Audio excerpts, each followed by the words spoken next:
Donc les amis, on va suivre le tournoi en 3+0. Magnus Carlsen, Hikaru Nakamura, Nepomniachtchi, tous les meilleurs sont au rendez-vous. Donc c'est pas comme les titles, c'est ni du 5-0 ni du 3+1, c'est du 3+0. Donc ça va aller vite et on va voir ce que Magnus va nous proposer. Là, il va pas falloir cligner des yeux. Donc on a pour le moment une Nimzo dont l'idée était de clouer le cavalier B4, donc pour contrôler la case E4.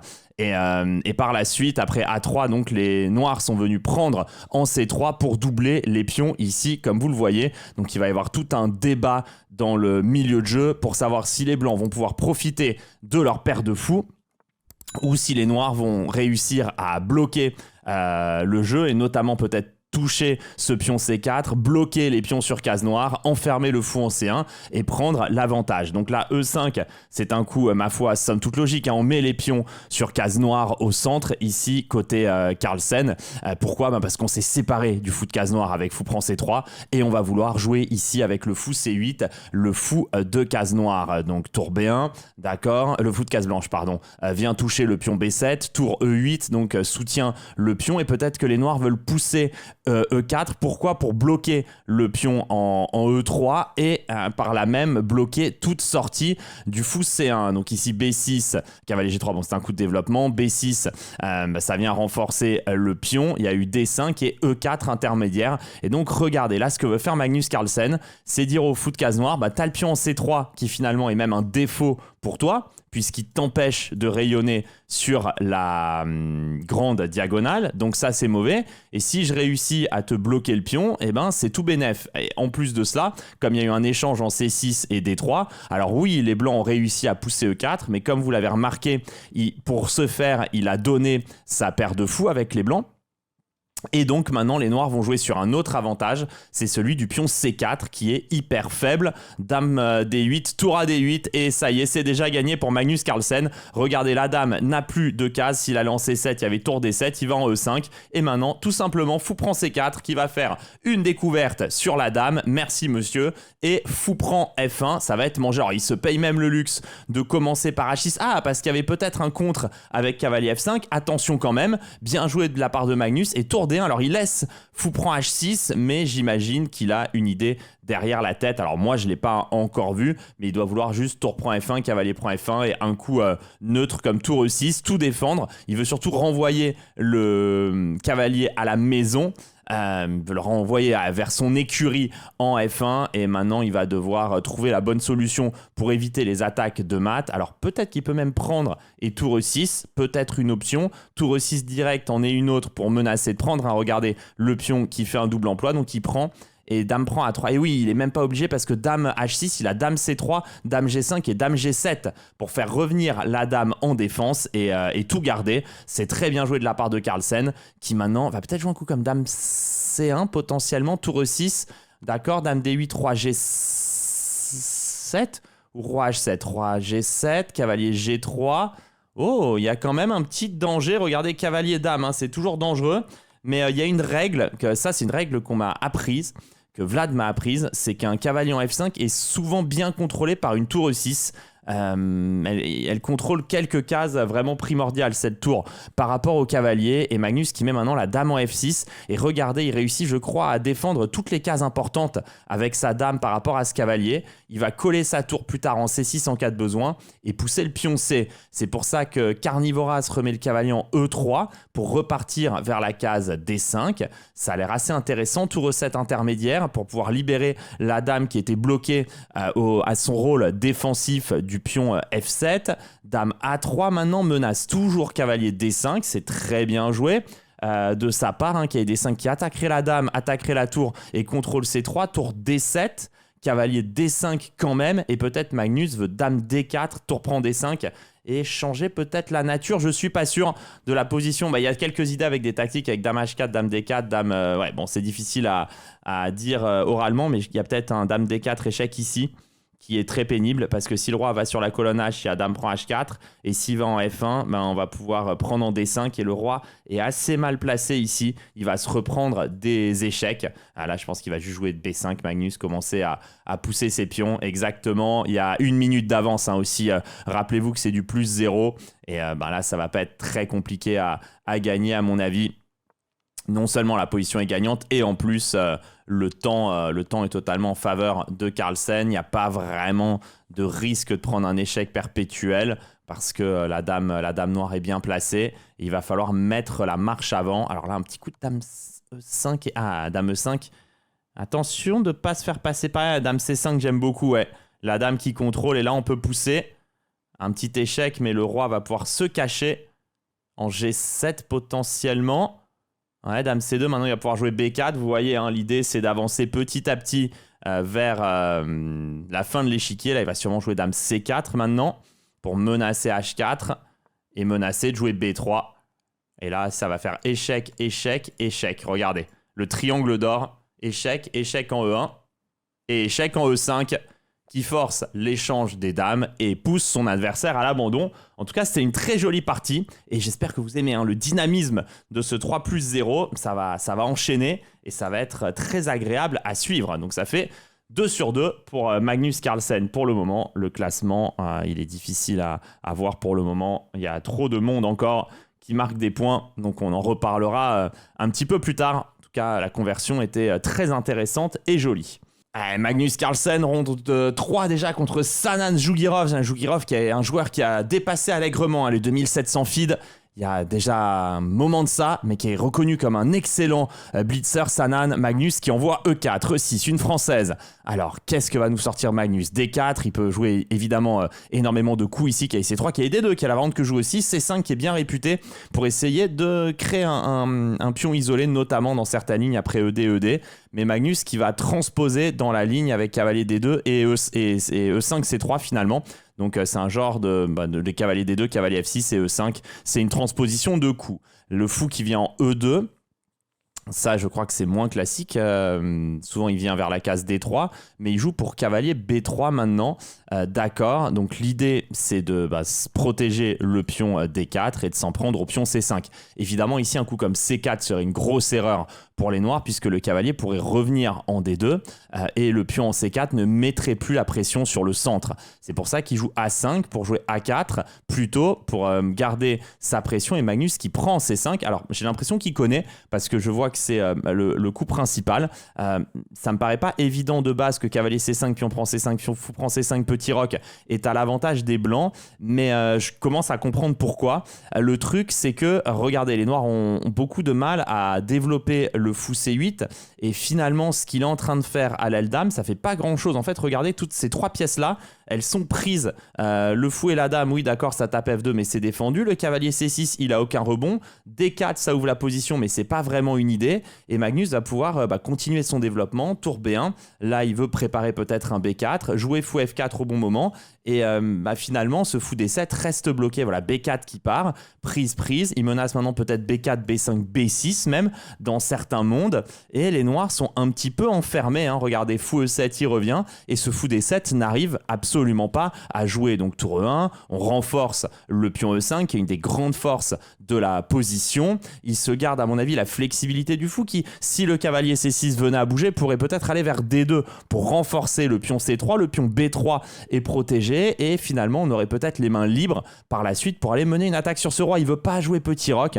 Depuis tout à l'heure il a peur à mon avis de fou C2, dame D3, et vous savez hein, quand il y a un pion comme ça installé sur la case E5, c'est extrêmement dur de défendre un roc, et c'est là-dessus que joue Magnus Carlsen qui a déjà 1 minute d'avance. Et je peux vous dire que moi j'ai déjà joué beaucoup de parties contre Sanan Djougirov, je suis systématiquement contre lui très mal au temps, et on voit que quand c'est Magnus hein, qui a les pièces, c'est pas du tout la même dynamique. Donc là le cavalier il a voulu faire une expansion pour pas se faire attaquer comme je le disais à l'aile roi, préparer peut-être du G4, donc Magnus qui a anticipé avec cavalier D4, et regardez toujours ce fou D7 qui ne peut pas venir en B5, c'est totalement contrôlé par les blancs. Le fou D3, la dame E2 joue de concert pour contrôler cette case, et maintenant l'idée de Magnus à mon avis ça va être de partir un jour sans retour vers H5, c'est chose faite, pour aller manger H6 et exterminer l'aile roi des noirs. Là bien joué de ne pas avoir échangé en D3 puisque la tour est clouée. Sur tour prend D3 il y a évidemment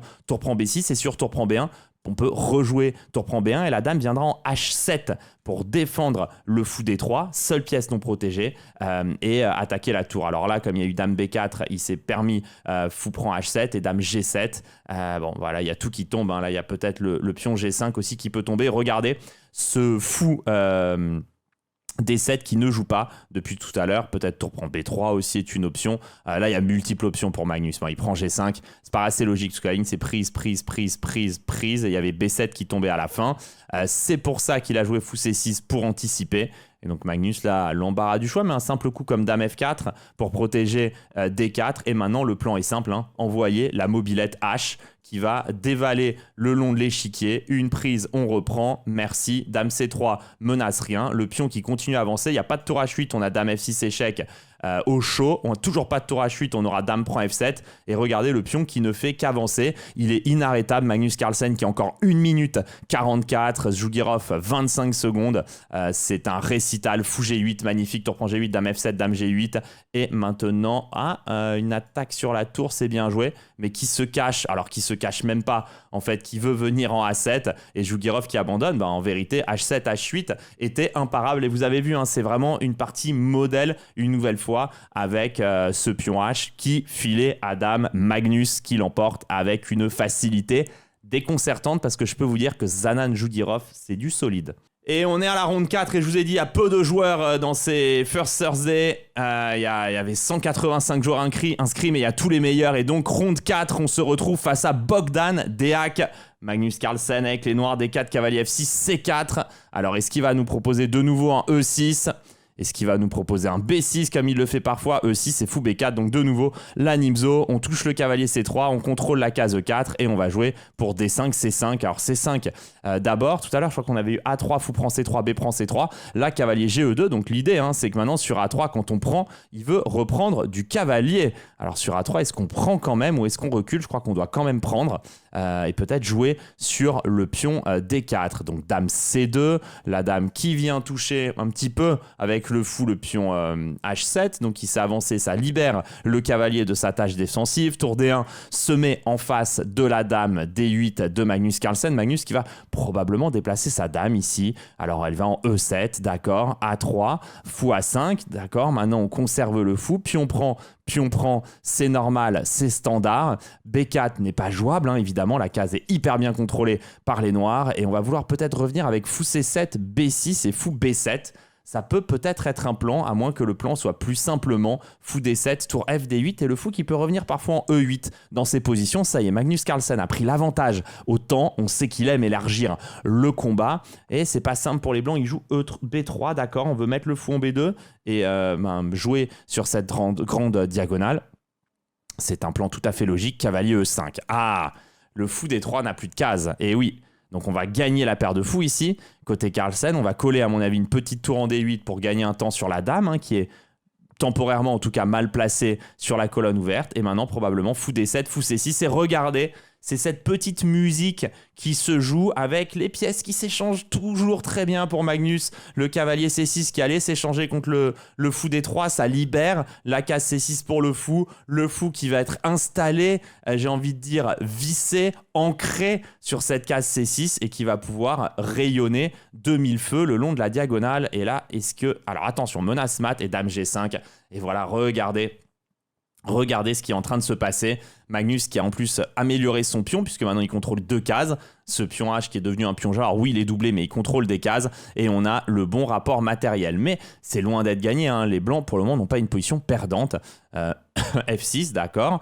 Donc il veut prendre un petit peu de contrôle. Roi F7, on s'active.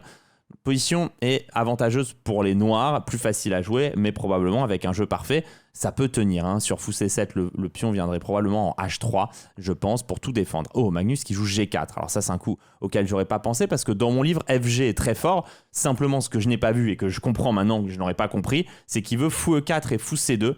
Regardez, il a mis les pions en éventail. Ça, c'est quelque chose qu'on apprend en finale, de mettre les pions adverses en éventail. Et il va vouloir aller toucher un petit peu comme dans la partie Fischer-Taimanov, très connue, dont vous avez peut-être la ref. Donc, il veut venir passer par derrière et venir donc encaisser tous les pions. Alors attention, Deac n'a pas dit son dernier mot. Il y aura peut-être un tour B1, tour prend B7 au bon moment. En tout cas, pour le moment, Magnus qui augmente la pression à la pendule aussi. On passe aux 20 secondes d'avance.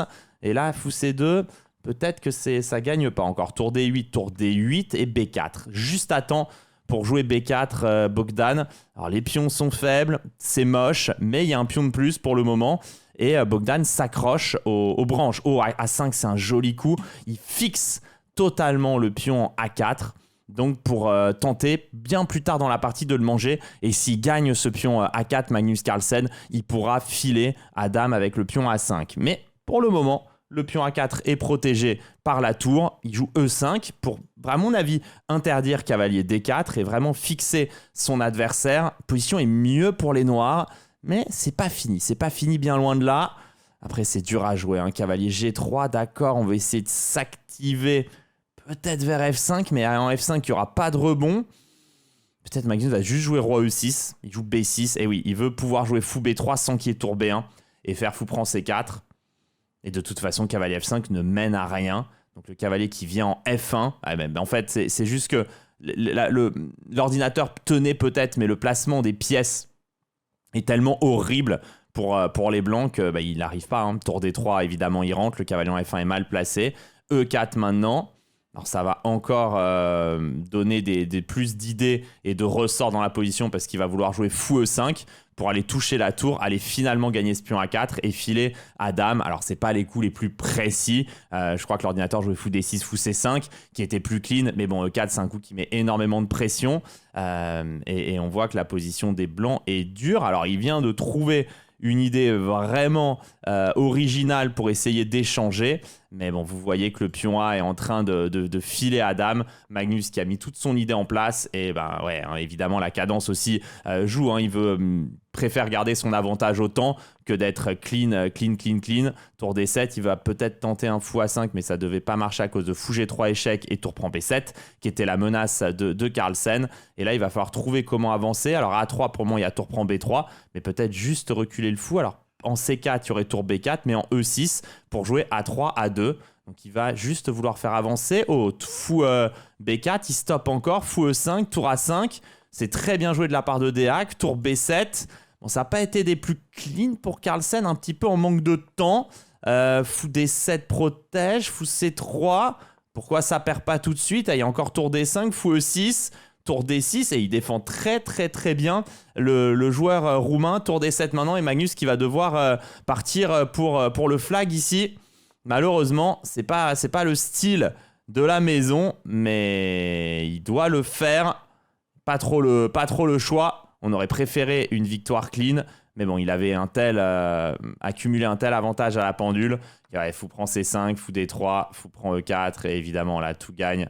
Peut jouer avec F5, au moment où il le souhaitait, F4, et c'est terminé. Alors évidemment, c'est la cadence qui veut ça. Préfère quand c'est clean, mais bon, on va rester jusqu'à ce moment de la partie avant E4 et se dire que Magnus aurait pu gagner. Jusque-là, c'était assez parfait avec fou C5, roi E2 et un truc comme fou C5 peut-être ici. À fou 5 et tour C1. Peut-être E4 à ce moment-là avec le fou mieux placé et gagner la partie. Mais bon, c'était pas si simple en fait et pas si facile à gagner clean.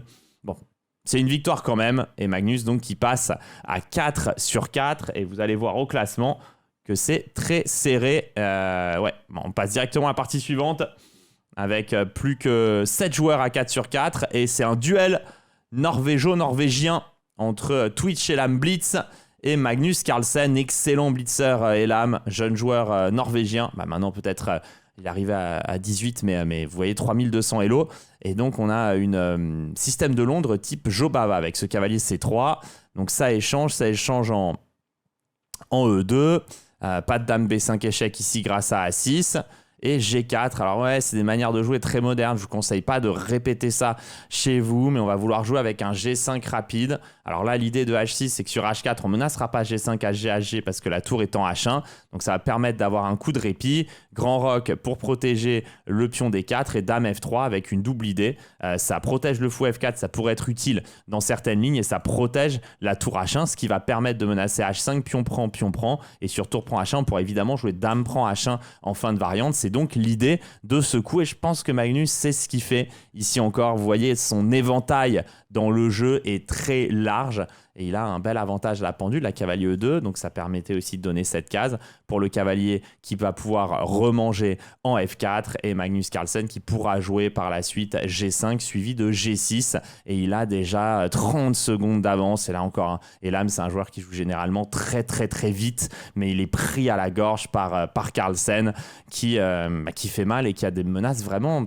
Enfin, G5, G6, là, c'est vraiment une grosse menace pour aller totalement ouvrir ou G5, GH. Enfin, ça dépend ce qui se passe, mais en tout cas, avancer ce pion G est un problème. Et là, il va le pousser, G5. Menace pas, fou prend F4, une nouvelle fois. Il y a cavalier prend. Et sur pion prend, tour prend, il pourra prendre de la tour. Alors, sûrement, il a voulu vérifier qu'il n'y ait pas un cavalier D4, mais je pense qu'il y avait des tours H8. C'est pour ça qu'il joue cavalier D7. Donc, il veut pas ouvrir la colonne H pour pas laisser les blancs pénétrer dessus. Et cavalier D7, ça reste très solide. Ça a l'air d'être un bon coup. Donc, tour G1. Maintenant, peut-être qu'il va prendre pour prendre le contrôle de la colonne H. On verra si Magnus joue un G6 ou pas. En tout cas, c'est intéressant cette partie, cette position. Prise. Peut-être fou prend ici pour interdire grand roc. Et la tour en G1 est pas si mal placée, mais bon, H prend, c'est le coup standard. Et G6 pour éviter G6. La tour qui revient en H1. Alors là, ça réfléchit. Prise F4. C'était échec, donc vous n'avez pas, pas le temps de prendre en H8, pardon. Et grand roc. Dame E3, donc défend le pion D4 puisque la tour peut être attirée. Cavalier B6, il veut jouer cavalier C4. Il a hyper bien défendu avec les noirs. B3...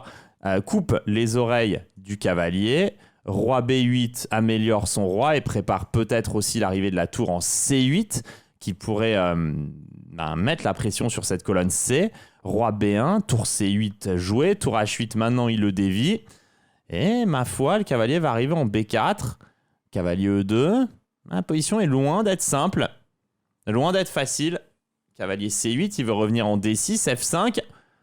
Écoutez, ça joue extrêmement bien. Côté noir, le cavalier en D6 c'est hyper bien placé. C'est une leçon stratégique donnée par le joueur norvégien.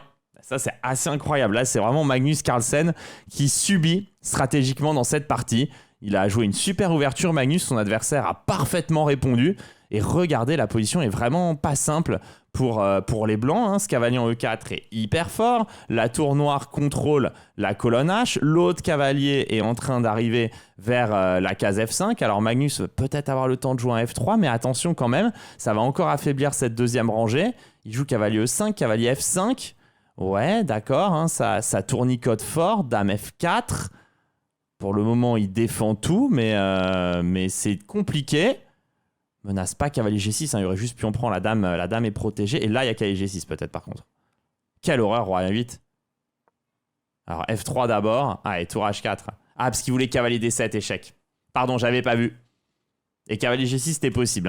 Mais il voulait cavalier D7, échec, j'avais raté l'idée. Donc il repart, tour H2. C'est hyper bien joué en fait. C'est juste moi qui avait bugué. Et il va prendre en E2. Il va pouvoir prendre E4. Très costaud Elam. Maintenant, il est un peu moins bien au temps. Il manque un peu de punch sur sa pendule. Prise D2. Dame F4. Il n'y a pas dame C6, c'est dommage. Mais le pion E est très fort. Il menace E2 potentiellement. Dame E4, il l'empêche. C'est le coup que j'imaginais. Dame E7, maintenant, il tape en G5. Cavalier F3, il défend. Dame C7, il veut rentrer maintenant via G3. Ça joue costaud côté Elam. Et surtout, Magnus n'a pas trop le choix que de répéter. Magnus ne veut pas répéter. Donc il joue Dame F4. Il laisse E2 parce qu'il voulait Dame F2. C'est hyper bien joué. Maintenant, il joue A4 pour interdire Dame B5. C'est très bien joué. Maintenant, il joue cavalier C4 pour menacer cavalier prend E3. Non, mais c'est de la magie, hein. Comment il a fait ça? Bon, alors là, c'est de l'art. C'est de l'art. Il a réussi à bloquer toutes les menaces. Et le pauvre Elam s'est fait complètement retourner. Et maintenant, regardez le roi qui monte et c'est son roi à lui qui est faible. Et là, j'ai bien peur que la finale soit perdante, pas sûr. Mais surtout, il menace pas vraiment de prendre en E5 puisque, je vais vous expliquer après, mais s'il prend E5, en fait, il y a un 3 contre 3 très désagréable. Et là, il va rentrer. Oh, le malaise. S'il peut rentrer avec le roi, c'est horrible. Ah, il rentre avec le roi. Oh là là là là là là. Oh là là là là là là. Il va lui manger les pions. Bah, il fait B5 en premier. Il va lui faire Dame H8, 3 à 7 et B6. Oh là là là là là là. Mais quel artiste, les amis. Et donc oui, je voulais vous expliquer. En fait, il pouvait jamais jouer Dame prend E5. Parce que cette finale est forcément perdante. On a l'équivalent d'un pion de moins puisque ce pion, il y a la prise en passant. Hein. Oh là là là là. Comment il a... Ah, incroyable. Incroyable. Comment la finale était semblait tellement dure pour les Blancs. Et tout d'un coup, il y a eu une magie qui s'est passée côté Magnus et qui lui offre le 5 sur 5. Et maintenant, Magnus Carlsen a les pièces noires contre Jospem. Celui qu'on appelle la Josp du côté de Bordeaux. Peut-être meilleur joueur du monde dans la cadence, en tout cas en 2023-2024. Et il nous envoie un B3, G6. Attention de ne pas mettre le fou en G7 parfois, hein, quand on pré-move. Ça peut être dangereux. Donc Josp qui va nous mettre un double fianchetto. C'est bien joué de la part de Josp. Solide sur les appuis, bien évidemment, comme toujours. D6, et là souvent c'est D4. Il met le pion en D3. Possible aussi E5. Donc on a cette structure. Le cavalier qui repart en E8, peut-être pour mettre un pion en F5 ou jouer le cavalier en C7. Contrôle les cases, B3, menace peut-être B4, c'est empêché par Magnus. On voit là, hein, qu'on a ce qui se fait de mieux. Magnus qui contrôle, qui a D5, bien joué. Se place sur la case, tour B8, ça enlève la tour de la diagonale et peut-être qu'à un moment donné on veut jouer avec B5 et Magnus qui a réussi à légèrement accélérer ici et à prendre un premier petit avantage au temps alors que Jospem avait fait un début éclair et là l'éclair vient de tonner dans la nuit de son côté. Donc il joue maintenant avec A4. Ah, ça c'est un petit aveu de faiblesse hein, d'avoir joué A3, A4. Et il revient vers la case C3 pour revenir en D5. Et regardez Magnus comment tout d'un coup c'est son jeu à lui qui est en train d'avancer. Et c'est Jospem qui a perdu des tempos avec ce A3, A4. Ouais, mais ça va aller vite, non? Mais le cavalier qui va venir en B4, le pion qui peut venir en F4. Attention Jospem. F4 est vraiment une idée. Et ouais, c'est envoyé. Cavalier E4 et F3, il va l'enfoncer à mon avis. Il va tenter une enfonçante parce que cavalier D6, il a pion G2, cavalier F7, pion prend F1 et tour reprend F7. Je pense. Je suis pas sûr, mais je pense qu'il peut faire ça. Bah après, F3, cavalier D6, il a dame bouge. Et F3, cavalier G5, ouais, c'est cavalier G5. Prise, F7, prise et reprise. Mais bon, après, s'il fait F3, il avait peut-être un... Ah, il avait un problème après fou H1. J'ai compris. Et ça maintenait les menaces pour les noirs. Ouais, c'est pour ça qu'il a préféré jouer dame E7. Et cavalier B4. Donc là, l'idée, c'est tout simplement qu'il a ses pièces qui sont bien placées. En fait, il a la colonne F pour lui. Il y a du fou H6, fou toucher la case E3 qui arrive. Le pion D3 qui est un peu chelou. Et les blancs peuvent pas vraiment profiter de la case D5 parce qu'elle est très bien contrôlée par les noirs. Et donc là, il revient en C3 avec le cavalier. Mais H5, ouais, il va attaquer à l'aile roi. Et ouais, c'est dur. Dame D2. Donc ça appelle peut-être tour F1 pour pouvoir échanger, reprendre de la tour aussi. Mais H4, tour F1, exactement. Ça va probablement... Ah, il n'est pas obligé de prendre en fait. Il peut aussi jouer à H3. Allez, fou H6, il se garde l'option et il commence à taper E3. Donc il va arriver avec du dame G5, une 46 chacun. Jospem qui défend bien, hein. La tour qui revient en H1, c'est costaud, c'est solide. Mais normalement, ces trucs-là, au bout d'un moment, ça finit par exploser. Un échange ici, un échange là, et une dame en G5. Ça gagne pas. Parce qu'il y a tour F3. Raté par Magnus. C'est Josp, ça. Grosse défense de sa part. Très bien joué. Très très bien défendu. Fou C1. Et dame prend G3, il veut quoi? Ah, cavalier E4. Ah non, c'est bien joué. J'avais pas cette défense. La tour F3 marchait peut-être aussi. Hein. Celle-là, j'avais pas, mais il veut cavalier D6 maintenant. Bah, il est un peu obligé, mais c'est chaud. Hein. Mais cavalier D6, tour D8. Cavalier E4, tour D3. Il peut pas cavalier D6. Il peut pas cavalier D6 à cause de tour D8. Et donc, comment il fait? Tour F6, ouais. Et fou F5. Fou F5, tour D6. Ok.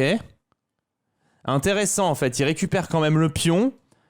Il a une meilleure structure. Peut-être ou peut-être pas, j'en sais rien. En tout cas, le problème qu'il a, en fait, c'est que Magnus, il va avoir un surnombre, là. Il y a un surnombre qui se décide. En fait, la tour en D6, elle se retrouve un peu bizarre. Alors, fou prend E4 est moyennement une menace parce qu'il y a fou prend E4. Peut-être, d'ailleurs. C'est même pas sûr. Mais il y a un... En fait, il y a un fou C1 dame D2, là, qui connecte pas trop. Ok, il prend C5. Ok. Honnêtement, j'y avais pas pensé parce que je pensais juste naturellement qu'il était possible de finir le travail, mais non. C'est pas simple.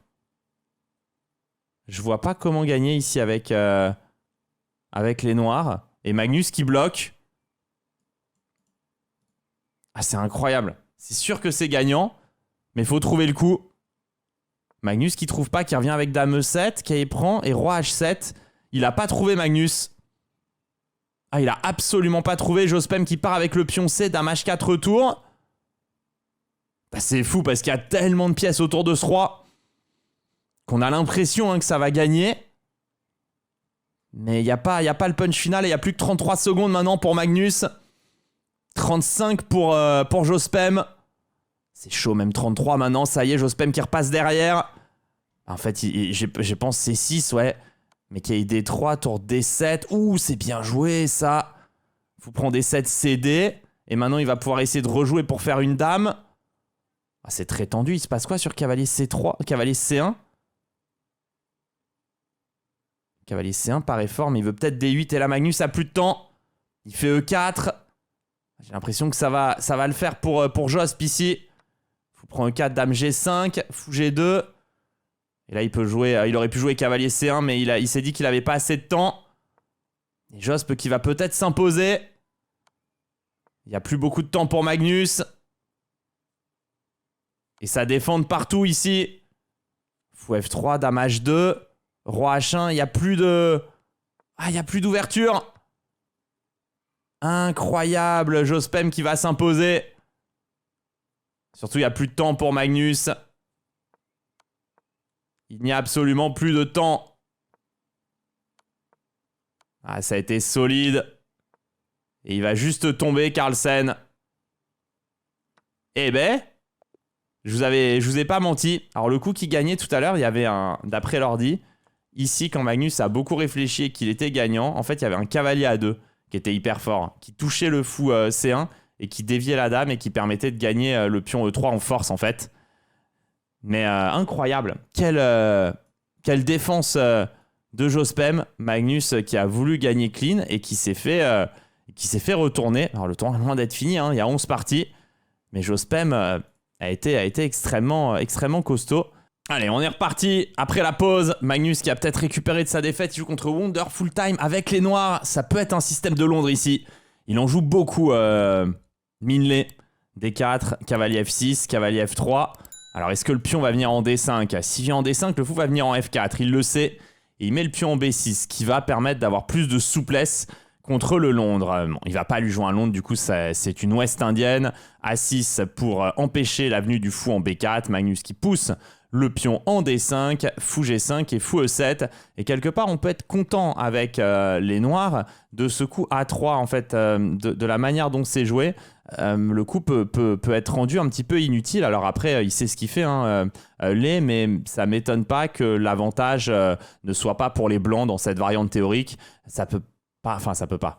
Généralement, quand on a un coup un peu superflu comme ça et que l'adversaire en a pas vraiment joué de son côté, les positions sont toujours aux alentours d'égal. C'est rare qu'on soit réellement en difficulté. Mais le truc, c'est que Magnus, il va devoir jouer peut-être une structure pion pendant qui n'a peut-être pas envie d'avoir. Alors là, est-ce qu'il peut jouer avec C4, avec l'idée de changer la structure de pion? Je m'attendais à une prise, mais c'est vrai que le fou dans la diagonale était assez gênant. Donc C4, est-ce que B3 est une option ici?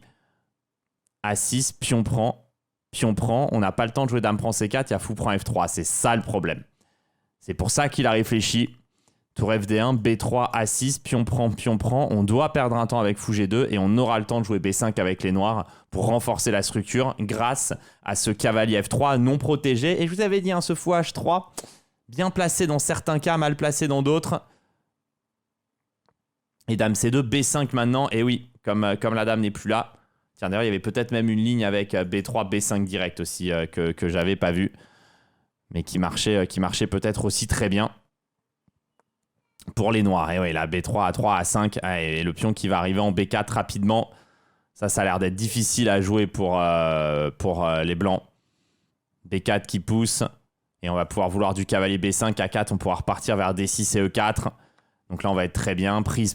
Et là, on voit hein, la structure des noirs a avancé beaucoup plus vite que la structure des blancs. Vous voyez, on peut dire en quelque sorte que E3, D4, ils sont dans un 2 contre 1. Et B3 et C4, B4, ils sont dans un 2 contre 1 aussi. Sauf que les noirs ont pris beaucoup plus d'espace sur l'échiquier. Et donc là, un coup comme dame D6 ou dame E7 a l'air très fort. Ben, il protège le pion et il va vouloir peut-être rentrer avec tour A2. Donc cavalier E5, d'accord. Alors, fou prend E5 était pas possible sûrement parce qu'il y avait B4 en l'air à la fin. Donc tour B8, en fait, il protège. Il va vouloir à un moment donné prendre hein, en E5. Et gagner un pion, hein, ça va rapidement devenir une menace quand même. Alors est-ce que les blancs avaient le temps de jouer E4 ? Je sais pas, pour essayer. E4 c'est une idée en fait dans ces structures-là, parce qu'on veut toucher D5 et C4. Donc on veut pousser pour pouvoir affaiblir la structure. Cavalier qui vient en F4, donc il touche fortement le pion D5, mais bon il est très bien défendu. Et fou C8, ah j'aime bien fou C8, il attaque le cavalier, et cavalier E5 il veut F6 maintenant. Ah là là là là, c'est bien joué. Et il chasse petit à petit les pièces. Le cavalier qui va devoir repartir en F3, mais on va perdre de l'harmonie côté Wonderful Time. Et on va en perdre beaucoup d'harmonie. Ouais. Et maintenant, peut-être que le fou peut même revenir vers la case F5 pour visser G5. D'accord, il se permet de pousser devant son roi parce que les blancs ne peuvent absolument pas attaquer l'aile roi. Et il fait fou F8. Ouais. Donc regardez, il place ses pièces pour vraiment bien contrôler cette case E4. Hein. Je vous disais que ça pouvait être une réelle idée pour les blancs. Il a enlevé les cases F4 et E5 au cavalier. La tour qui fait le tour. Mais oui, elle est chassée. Alors elle va être échangée. Et regardez, le pion D5 est tenu hein, par ce cavalier C7. Alors peut-être qu'un coup juste comme dame B6 est envisageable. Ah, il joue tour A8. Non, il veut juste échanger les tours. Et il va vouloir jouer pour la finale où ce 2 contre 1 risque de faire mal avec des idées potentiellement de C3, pion prend C3 et B3 hein, d'ailleurs pour aller jouer pour le pion passé. Alors maintenant on ramène le cavalier évidemment, hein. On va pas lancer notre attaque finale avant que tout le monde ne participe à la fête. Ce cavalier en A8 était horrible. En B6 il vient reprotéger la structure. Regardez aussi le temps, hein. On a 40 secondes d'avance, mais 30 secondes d'avance. Mais c'est aussi, ce qu'il faut comprendre, hein, c'est que son adversaire est mal au temps parce que la position est difficile à jouer. On met les adversaires mal au temps lorsqu'on les domine. La B3, le fou qui va venir en B4, regardez hein, les cases noires, on prend, regardez, on se crée le pion passé B. Et maintenant, il va falloir trouver comment conclure pour Carlsen. Alors B2, évidemment, il y a dame prend B2, donc il faut ramener du matériel. Ici, il veut mettre la dame en A4, à mon avis, pour échanger les dames. Dame A3, fou H5, ça a été raté. Fou G6, prise, et dame F8. Allez, qui va essayer de passer par derrière. C'est parfois pas si simple, hein, parce qu'il peut y avoir des échecs perpétuels ici. Alors, dame B5, fou G6, roi G6, dame F8. D'accord, il menace hein, le perpète ici. Alors, normalement, il n'y en a pas. Après, dame D7, dame G8, dame G7. Ça a l'air d'être OK. Dame F7. On défend tout. Dame B5, dame E6, protège le cavalier et il faut trouver la solution pour pousser. Et donc oui, il va ramener le cavalier, il va le rapprocher de son roi. Là, il va le mettre en E7. Donc vous voyez, il fait un bouclier pour ne plus avoir le problème des mates du couloir. Et là, maintenant, voilà, il rentre. Bon, il y a eu quelques erreurs à la fin, évidemment. Le manque de temps était présent, mais en soi, le résultat logique de la partie va se produire. La dame E4, dame prend D5. Mais oui, ça va être le résultat escompté, parce que la domination stratégique était trop grande. Et je comprends même toujours pas pourquoi c'était vraiment égal ici, parce qu'après dame D7, dame G8, dame G7, Ah, il avait dame E6. Dame E6, c'était dur. Hein. Parce que si tu fais dame B7, il y a de nouveaux échecs. Et si tu fais cavalier A4, il y a dame E8, dame F7 et dame prend A4. Ouais, c'était sacrément difficile. C'était sacrément difficile à trouver. Donc oui, c'était un peu chanceux, entre guillemets, même si le roi F7 était une erreur hein, pour Magnus. Magnus qui l'emporte et qui passe donc à 6 points sur 7. Toujours derrière les deux leaders, donc Jospem et Michanik. Et là, Magnus va le jouer, hein, Michanik, pour essayer de repartir, de reprendre la tête du tournoi. Voilà, Magnus Carlsen contre Sarana. Il a les blancs, très gros adversaires, hein, Sarana. Très bon joueur de 3+0. Souvent plus fort avec les blancs qu'avec les noirs, joueur très dynamique. On va voir ce que ça va donner. Il était champion d'Europe de Blitz d'ailleurs. Donc il rejoue le fou C4, sicilienne fou C4. C'est une sicilienne qu'il avait employée, Magnus Carlsen, contre Sarana au championnat du monde de Blitz. On va voir si ça va aussi bien lui réussir dans ce tournoi. Donc on se développe, fou G4. Bon, mais il crée un clouage, cavalier BD2. On renforce le cavalier, cavalier E5. Le fou qui repart en B3. Cavalier prend D3. Est-ce que c'est possible ? Ça m'a l'air possible. Il veut peut-être juste dame C2. Cavalier E5. Ah, il y a le pion C5 à la fin. Et mais voilà. Ça a été raté par tout le monde sauf par Magnus. Et oui. Cavalier E5 qui prend E5, D prend E5. Et il y aura un fou prend C5 à la fin. Qui va changer la structure de pion. Il est rapide le garçon. Vous voyez, en termes de vitesse de calcul, il est aussi très au point. Magnus Carlsen. Et donc le dame C2 qui gagne un tempo crucial sur le cavalier. Et Sarana, pour le moment, 6 victoires, 1 nulle. Bien placé dans le tournoi, mais il joue l'ogre. Donc il doit jouer cavalier, prise. Et fou prend C5. Fou E2 intermédiaire. Et fou D3. Ça a été raté par Carlsen. Il aurait dû jouer F3 avant fou prend C5 pour éviter ce plan. Maintenant, la position, elle semble quand même intéressante hein, pour les blancs, mais le problème c'est qu'il ne peut plus revenir en E3. Ouais, avec le pion F3, il aurait pu mieux naviguer ses pièces. Petite erreur de Carlsen ici. C'est rare, mais bon, c'est une cadence où ça joue très vite. Donc le fou qui vient en A3, d'accord. Tour FD8, le coup le plus évident. Se place sur la colonne, dame F3 et E6. Alors là, le problème en fait, c'est que les noirs en fait contrôlent beaucoup de cases. Ouais, et c'est pas facile de s'organiser avec les blancs au final. Les fous là sont pas si rayonnants que ça. Surtout le fou B3 et ce fou D3 est vraiment très gênant. On va voir comment Magnus va s'organiser justement. Dame E3. Alors je pense qu'il va vouloir jouer avec F3. Et peut-être c'est de chasser ce fou. Je sais pas comment il va s'y prendre. Il y a aussi des dames C5 hein, qui étaient possibles. Mais comment chasser ce gars ? On aimerait bien avoir le temps de faire cavalier F3, tour D2, tour D1, mais il y a des cavaliers G4, il y a des prises E4. Ça semble vraiment pas simple. Il fait cavalier F3. Oh ! Oh, c'était meilleur coup de l'ordi. Et il n'y a rien pour les noirs. Cavalier G4, il y a fou prend D8. Et tour prend E7, prise D3. Et voilà comment Magnus a réussi à tactiquement éliminer ce fou D3. Ah, le fou E7 était vraiment un coup impressionnant. Il a forcé la déviation de la tour pour se débarrasser. Donc c'est ça hein, la difficulté des échecs. C'est que là, par exemple, le plan stratégique, il était clair hein, pour tout le monde, se débarrasser du fou D3. Mais il fallait trouver la manière tactique de le faire. Et c'est là aussi que Magnus fait la différence. Hein. C'est pas qu'il est beaucoup plus fort que les autres en stratégie. Tout le monde comprend les échecs, entre guillemets. Mais le truc, c'est que lui, il les comprend et il les fait marcher. En plus, il les comprend mieux que les autres. Et en plus, il fait marcher ce qu'il comprend. Donc c'est vraiment le joueur ultime. Donc cavalier 8, les noirs qui vont tenter de se réorganiser, c'est pas mal joué hein, ce qu'il fait. Magnus qui là il contrôle les cases de la colonne D et il veut pousser et tirer profit de sa majorité évidemment. Hein. En fait là ce qu'il a fait c'est qu'il a bloqué, vous voyez les pions. Maintenant les noirs ne peuvent pas jouer de plans comme F5 ou quoi, ils se prennent une prise en passant. Donc cette majorité de pions à l'aile roi est fixée, les noirs ne pourront pas l'avancer. Et Magnus, donc, il va vouloir jouer la majorité de l'autre côté. Alors j'imagine que sur pion prend, il voulait fou A4, fou C6, toucher le cavalier et gagner le pion A5, ce qui était très bien joué tactiquement. Et là, maintenant, il va vouloir B4, cavalier C4 et tour prend A7, je suppose. Alors il commence par fou A4. Ah ouais, non, mais là, c'est vraiment de l'orfèvrerie. Il va vouloir caler roi E7, B4, cavalier C4, fou B5. Ouais, bien joué. En fait, il va vouloir jouer contre le cavalier. Peut-être cavalier D2 maintenant.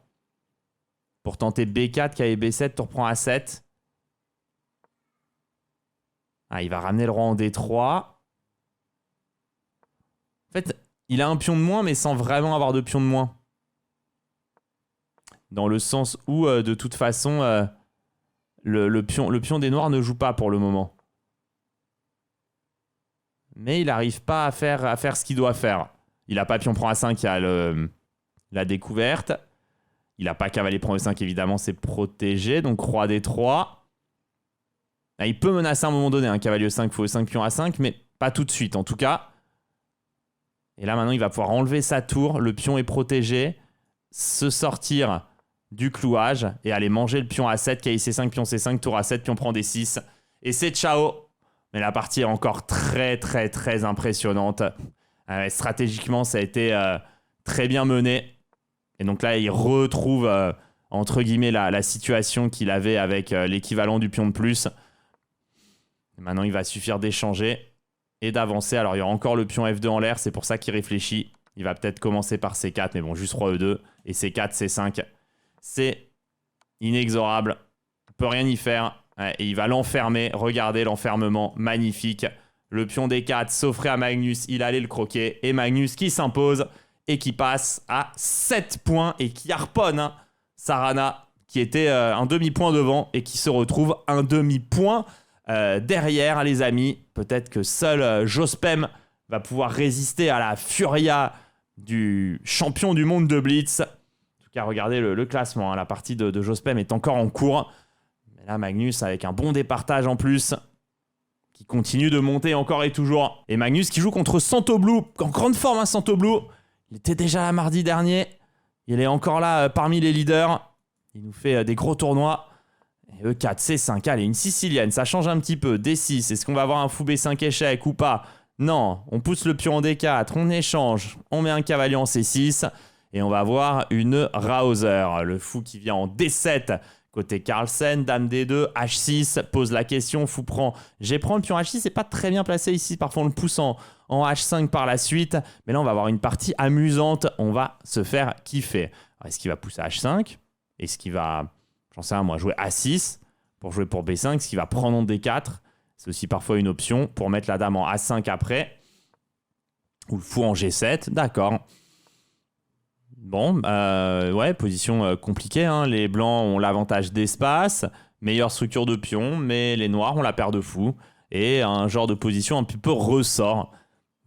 Avec, si on arrive à pousser, des choses qui peuvent se passer. Et Magnus qui va proposer l'échange de dames, donc prise, et A3. Alors, est-ce qu'il peut jouer un coup comme F5? Ah, je pense qu'il y a cavalier D5 qui menace cavalier C7. Donc non.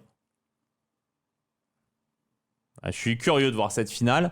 J'ai l'impression quand même que la structure est un peu trop abîmée pour les noirs, avec beaucoup de pions doublés, surtout les pions B7 et B6. Ce pion H6 un peu chelou, 7 cases D5 pour le cavalier. Il joue roi D8. Alors clairement, il anticipe cavalier D5. Mais je comprends pas trop ce qu'il veut. Parce que B5, il y a cavalier B6. Tour bouge, cavalier D7, fou prend B5.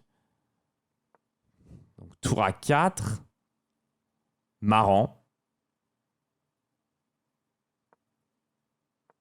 Et F5. Ok. Alors est-ce qu'il veut cavalier B6, pion prend E4, cavalier A4, pion prend D3? Non, ça paraît un peu juste, je sais pas, c'est un peu bizarre. Mais je vous ai dit, Santoblou en grande forme. Je crois que Magnus va donner la qualité et jouer sur la paire de fous avec la position très ouverte. Ah, il n'a pas trop le choix maintenant. Il est parti pour. En tout cas, il prend E4, cavalier A4, pion prend D3. Cavalier C3, pion prend C2 et fou C6, hein, j'imagine, ouais. C'est exactement la position que j'avais en tête quand je vous ai dit il va vouloir jouer pour la paire de fous dans la position ouverte. Eh bien, écoutez, on va voir qualité de moins net. Et oui, bien joué ce cavalier D5. met pression sur le pion E7. Alors, on peut pousser E6, mais quand on avance, les pions, on les affaiblit. Fou F6, on aimerait bien, mais il y a cavalier prend. Donc l'autre option, c'est fou F8, mais qui est d'une tristesse absolue. Après, c'était probablement le meilleur coup. Et c'est pas si simple à gagner, hein. Les fous sont très forts. Mais KB4, fou D7. Faut surtout pas se les faire attraper. Là, il va jouer tour H5 pour s'activer, certains. Sur F6, il jouera E6. Et vous voyez que le fou F8 protège le pion D6 hein, dans beaucoup de variantes. Donc tour H5 joué. Cavalier E3, mais ça libère le fou. Roi D7, il s'améliore. Améliore son roi. Légèrement, il se met un peu au contact de ses pions. Santoblou qui avait 30 secondes d'avance au début de cette finale avec qualité de plus et qui se retrouve même maintenant derrière autant. Il a même 5 secondes de retard. B4, donc il veut peut-être aller jouer la majorité, mais elle n'est pas facile parce qu'il est bloqué sur case noire. Hein, le fou de case blanche qui empêche l'avancée des pions. Il vient E4. Alors est-ce qu'il va jouer fou prend E3 et fou prend F5? Il peut donner la paire de fous pour récupérer un pion. Non, il veut pas. C'est fort, hein, les fous. On est toujours hésitant. Mais maintenant, Santoblou qui peut pousser sa majorité. Magnus, c'est peut-être... alors, trompé, c'est un grand mot, hein, parce que la position, elle est évidemment très avantageuse pour les blancs, mais laisser ses pions avancer, c'est dangereux. Après, s'il fait D4, à un moment donné, qui prend F5, il reconnectera sa tour avec le jeu. Donc, on va voir A5. Ouais, il veut vraiment pousser fort. Je vois bien la tour revenir en H8, en fait, à un moment donné, pour naviguer, mais bon, ça n'a pas l'air d'être assez. Donc D4, roi C6. Il doit avoir une idée avec un fou D5 pour faire le clouage. Roi B5 est peut-être une option aussi. Il repart en D7 qui est B6, roi D6. Tour C5, c'est bien joué. Il est complètement fixé là, Magnus Carlsen. Le cavalier qui va revenir en C4. Magnus en immense difficulté. Fou F6, il défend. Cavalier C4, roi D7, il n'a pas le choix. Cavalier E5. Allez, il est dans le dur, hein, parce que fou prend E5, il veut pas. Donc il préfère laisser le pion F7. Faire des petits allers-retours. Ça avance, il pousse son pion aussi. Peut-être un fou D4 un jour. B prend A6, B prend A6. Fou D4, il n'a pas le choix. Touche les deux tours quand même. Et le fou E4 qui domine encore. Regardez les deux fous là, il balaye tout l'échiquier. Tour CK, F4, bien joué. Il va récupérer le fou. Ça prend F5. Ouais, c'est bouillant, c'est chaud. Tour F2. Il veut aller manger le pion. Le fou qui vient en A7 qui défend tout. Voilà, tour qui passe derrière. Il arrive en B7, fou C5. Il y a encore un tour à 2. Complètement irréel qui sauve tout. Fou D4, échec. Mais là, il y a un problème de temps. Hein. Il y a un problème de temps pour Magnus. Évidemment, fou prend A7, tour prend G2. Il récupère le pion là-bas. Et maintenant, il a le pion H qui va pouvoir pousser. Oh, c'est terrible pour Santoblou. Heureusement qu'il a encore cet avantage au temps. Mais avantage qui est mérité. Hein, parce que Magnus était vraiment mal toute la partie. Mais bon, rien n'est fait. Tour E3, il laisse les... Oh, il a laissé toutes les découvertes du monde. Il a vu qu'il n'y en avait pas. Mais là, il y a problème au temps pour Carlsen. Énorme problème. Il ne peut pas revenir avec tour G8. Magnus qui pousse, il fait des allers-retours avec la tour, des échecs, il revient avec le roi. Tour prend D3, il va tenter de jouer juste avec le roi et le pion. C'était la meilleure tentative, mais Santoblou, plein de sang-froid, qui trouve le mat. Et Magnus qui s'incline dans cette partie. Oh, elle était tendue, mais méritée. Hein. Victoire tout à fait méritée pour Santoblou. Et Magnus qui enchaîne avec Eriga ici maintenant avec les pièces blanches. La finale était vraiment très sympathique. Allez, Magnus avec les blancs. On est toujours sur du 3+0, E4, E5. Cavalier F3, donc il reste 2 parties. Magnus peut encore s'imposer dans ce tournoi. Il faut qu'il fasse 2 sur 2. Et il nous envoie une italienne contre Eriga ici. Il a joué avec C3 et D3, H3, donc il évite... Fou G4, A4, prise d'espace. Fou E3, propose l'échange. Fou prend, pion prend. Donc on a cette structure avec les pions doublés au centre. Est-ce que Dame B3 va être une option? Parfois ça l'est. En tout cas, il joue avec B3. La position est vraiment compliquée. Il y a des D5 qui peuvent arriver. Il y a les pions doublés ici. Mais la Dame en E1, on échange et B prend. Une structure tétrisesque. Alors l'inconvénient, c'est que ça donne la case C5. Et il y a surtout ce pion D3 qui est d'une fragilité folle. Et on peut pas jouer cavalier H4, cavalier F5. Il y aura toujours dame G5. Magnus en tilt. Allez, ça enchaîne. Hein. Ce tournoi, ça enchaîne. Donc cavalier E1 peut-être, hein, obligatoire. Pour défendre. Mais alors, on a envie de pleurer. Allez, dame G5, bien joué. Magnus qui veut pas de la finale. Et dame E2, il revient défendre. Il va revenir avec ses chevaux dans l'autre sens. Ouais, tour A6, tour B6 pour rentrer. Intéressant. Ouais, bien joué de la part d'Eric Gaisi. Il vient clouer le cavalier et interdire cavalier H4 par la suite. Ouais, elle est dure cette partie pour Magnus. Roi H2 pour jouer G4. Malin. Enlève les dames, prend H3. La partie est chaude. Ouais, mais il va jouer G4. Hein, il va suivre. Il va envoyer le cavalier en G2 pour aller vers H4. Donc il va laisser la tour s'amuser un petit peu de ce côté-là. Mais regardez comment il s'est réorganisé quand même. Bon là, l'ordinateur... Ah, il y a D4, D5 qui gagne. Raté par les deux. Incroyable D4, D5. Ouais, qui marche plus. Il l'a vu, Eriga, ici. Hein. Il remet le cavalier en E7. Cavalier H4. Incroyable. Tout d'un coup, le D4, D5 qui partait de manière complètement inattendue. La tour qui vient, qui tape le pion C3. La question, c'est est-ce qu'on peut les laisser aller mater là-bas ou pas? Pas très magnusesque cette partie. Elle est plus Eric Gaisesque. Dame C2, prise, prise, dame H6. Le cavalier... Ah. Cavalier H, F3, F6. Il a encore cavalier E6. Pouah, il a encore cavalier E6 que la tour B3 sera attaquée. Et il menace cavalier prend F7. F6, cavalier E6. Cavalier E6, dame B3. Ah, il a peut-être dame E3, dame C2 et cavalier F4. Oh, la partie est folle. Ouah, C4 intermédiaire. Ah, le délire. Oh, le délire. Oh, la partie est folle. Et D5 à tempo, pion prend. Mais qu'est-ce que c'est que ça? J'ai jamais vu une structure de pion comme ça là, les amis. Des pions doublés côte à côte. Oh, il peut faire C4, D4 et il aura un Tetris. Ah, c'est la partie Tetris, les amis. Incroyable. Cavalier F4, ça fait mal quand même. Dame E2 en premier et cavalier F4 après, c'est à peu près la même chose. Ça menace mat en G2. Mais il peut peut-être jouer D6, dame A2 et tout défendre. Ok. D6 échec. Oh, la partie, elle est magnifique. Dame A2, dame D3, je sais pas. Je sais pas qui est mieux, qui est D5, dame A2, ça a l'air forcé. Dame prend D3, tour à D1. Ok, c'est évident. Mais j'ai l'impression que les blancs sont gagnants. Et d'un autre côté, ça peut très vite tourner parce que le roi est dégueulasse. Ouais, tour DE1.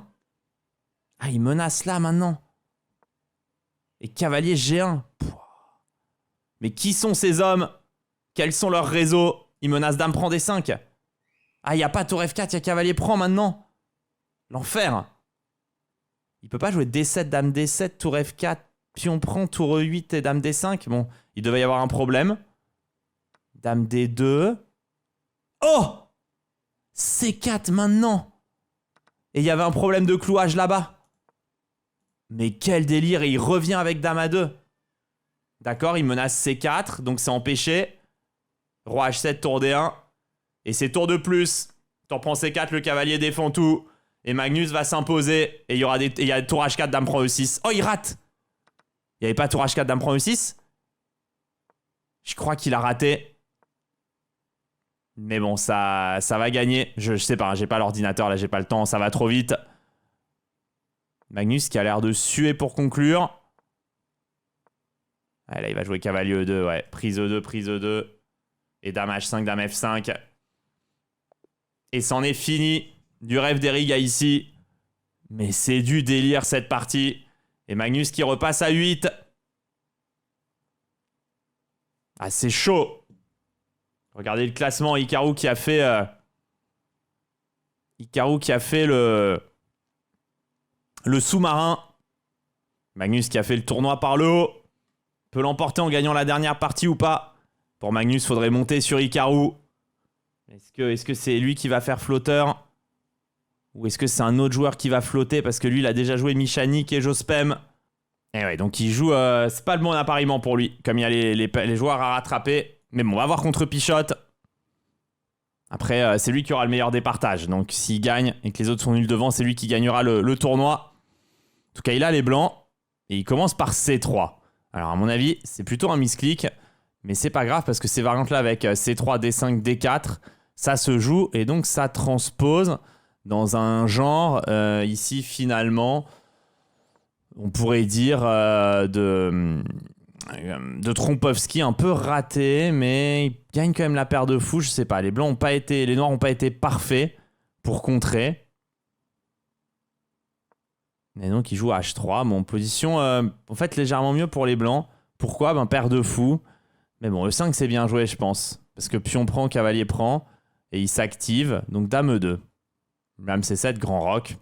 Bah, j'imagine, hein, la colonne H est ouverte. Et puis finalement, on a envie d'ouvrir le jeu ici avec les blancs. Le roi est bien placé en B1, A4. Alors est-ce qu'il faut jouer à A3 ou pas? Toujours une question. Ou est-ce qu'on tolère A3? Il le joue. Et peut-être E4 un peu arrivé. Moi, je regarderais bien E4 ici avec les blancs. Alors, je ne sais pas du tout si ça marche, mais pour ouvrir le jeu au centre, hein, ce que je vous explique toujours dans les parties pédagogiques, quand il y a un roi au centre en face comme ça, on a envie d'ouvrir le jeu. Et donc E4 semble être le coup logique. Après, je vois que c'est pas la recommandation de l'ordinateur et il doit y avoir une très bonne raison. Mais qui me saute pas aux yeux. Donc il prend E5, prise E5 et fou F4. Ah d'accord, ça c'est pas mal aussi. Et il prend E5, F4, E4. Ah ouais, pouah. En fait il a fait le truc, mais en bien. Ah, incroyable. Puis on prend fou F4, fou prend E5. La variante était forcée en fait. Parce que fou F4, il devait jouer fou D6 pour déclouer, si vous vous rappelez du scénario. Prise E5, il était obligé de reprendre, évidemment. F4, il avait que la case D6 et E4. Et maintenant, le problème, c'est qu'on menaçait E5 fourchette. Il a pris F4, mais regardez, il y a tout qui tombe. Là, il y a tout qui tombe. Et là, le problème pour les noirs, c'est que c'est pion de moins. Hein, et le rond F8 est quand même pas super bien placé. Même si, comme la tour en H8 est ouverte, il peut quand même encore s'activer. Dame F2, c'est bien joué.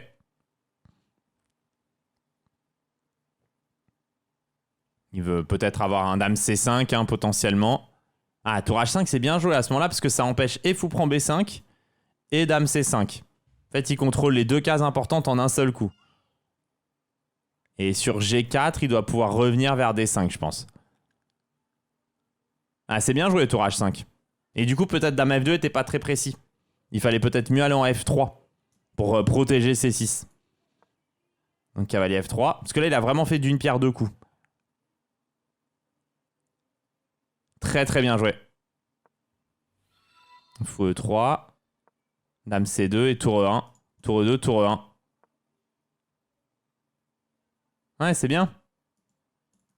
C'est bien, c'est solide. Mais oui, il s'est raté à un moment donné, Magnus. C'est pas sûr qu'il la gagne. Tour D5, c'est très bien joué. Vous voyez, hein, c'est pour ça que je vous disais que ce roi F8 était mal placé. Mais c'était un petit peu moins grave parce qu'il y avait la possibilité d'utiliser cette colonne H pour l'activer. Et vous l'avez très bien vu dans la partie. Ça l'illustre parfaitement. Les blancs restent mieux parce qu'ils ont une meilleure structure et qu'avec les fous de couleur opposée, vous voyez, à un moment donné, si les pièces s'échangent, c'est pour ça qu'il joue dame E2, en fait, à un moment donné, il peut y avoir fou prend B5, fou prend A4 imparable. Les pions B5 et A4 sont vraiment très faibles. En fait, cette structure-là, elle bloque très bien le fou F4 qui ne peut pas l'attaquer. Et en revanche, si le pion était en A6, ça permettrait d'avoir de la solidité, d'avoir A6, B5, vous voyez, qui serait solide face au fou. Mais là, on a B5, A4. Et donc, si le pion B5 tombe, en fait, la partie tombe avec. Et ça, évidemment, c'est un gros problème. Et le temps commence à être aussi problématique pour Pichotte. Donc, dame D8, l'idée est simple, hein, c'est de clouer. Et fou C5. Donc déjà qu'il prend B5, c'est une vraie question pour moi. Ou fou prend B5, bah les deux. Hein. Les deux sont des vraies pressions. Fou prend D4, C prend D4, tour prend D4, peut-être. Mais bon, il y avait fou prend A4 à la fin, je crois. Et fou prend A4 ici quand même. Ouais. Et ça fait pion de plus en fait. Hein. Ça fait pion de plus et surtout un beau pion de plus. Hein. Beau pion de plus puisqu'en plus les noirs ont des pions doublés. Ce qui fait que leur majorité est difficile à valoriser. Et on a en plus le duo dame-cavalier contre dame-fou avec du jeu sur 2 ailes. Et forcément, le pion A il va pouvoir avancer. Et la position est trop dure. Ici pour les noirs, donc il prend son temps. Il sait que de toute façon, il est loin derrière la pendule, notre ami Pichotte. Donc il veut juste jouer pour tenter de trouver une magouille avec la dame et le cavalier. Pour le moment, il la trouve pas. Le cavalier qui fait un peu les bordures. Il arrive en D6 et Magnus qui va même décider de contrôler. Regardez ce fou, comment il contrôle l'échiquier.